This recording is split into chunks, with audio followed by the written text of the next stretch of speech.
জাতীয় নির্বাচন সামনে রেখে Bangladesh election commission officers association প্রথমবারের মতো নির্বাচন কর্মকর্তা সম্মেলন 2025-এর আয়োজন করে। শনিবার নির্বাচন ভবনে অনুষ্ঠিত এই সম্মেলনে নির্বাচন কমিশন, ইসি সচিবালয়ের কর্মকর্তা সহ সকল আঞ্চলিক, জেলা, উপজেলা ও থানা নির্বাচন কর্মকর্তারা অংশ নেন। এ সময় নির্বাচন কর্মকর্তারা বিভিন্ন দাবি তুলে ধরেন।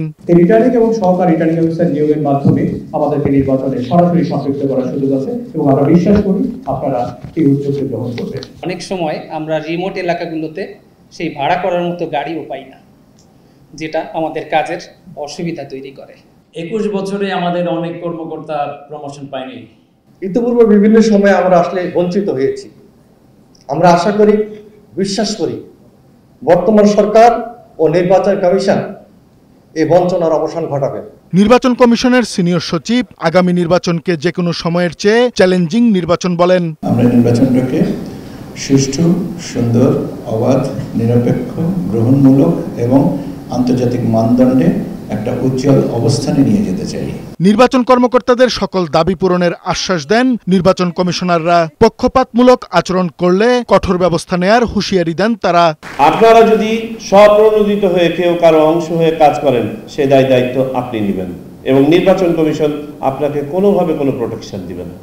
10 মাস 10 দিনে নির্বাচন কমিশন প্রমাণ করেছে যে এই নির্বাচন কমিশন শক্ত মেরুদণ্ড নিয়েই কাজ করছে। এই নির্বাচনকে উঠিয়ে আনার মূল দায়িত্ব আপনারা খুবই গুরুত্বপূর্ণ। নির্বাচনের ব্যাপারে, নির্বাচন কমিশনার ব্যাপারে অনেক অনাস্থা সৃষ্টি হয়েছে এবং আমি যদি বলি যে নির্বাচনের ব্যাপারে আমাদের দেয়ালে পিঠ ঠেকে গেছে। এখন ভালো নির্বাচন করা ছাড়া দ্বিতীয় কোনো বিকল্প নেই। এ সময় প্রধান নির্বাচন কমিশনার বলেন, নানা চ্যালেঞ্জ মোকাবেলা করে নির্বাচনের দিকে এগিয়ে যাচ্ছে কমিশন। ইলেকশনের জন্য প্রিপারেশন নিচ্ছি এবং আপনাদের বিভিন্ন দাবি দেওয়া নিয়ে কাজ করছি। এতে আমরা we are facing so many challenges, both seen and unseen. কর্মকর্তাদের কোনো দলের পক্ষ হয়ে কাজ না করার নির্দেশ দেন সিইসি। আমরা কোনো রকমের কোনো অন্যায় ইনস্ট্রাকশন এখান থেকে দেব না। কোনো দলের পক্ষে হইয়া কোনো কেউ কাজ করবেন এটা আমরা প্রত্যাশা করি না।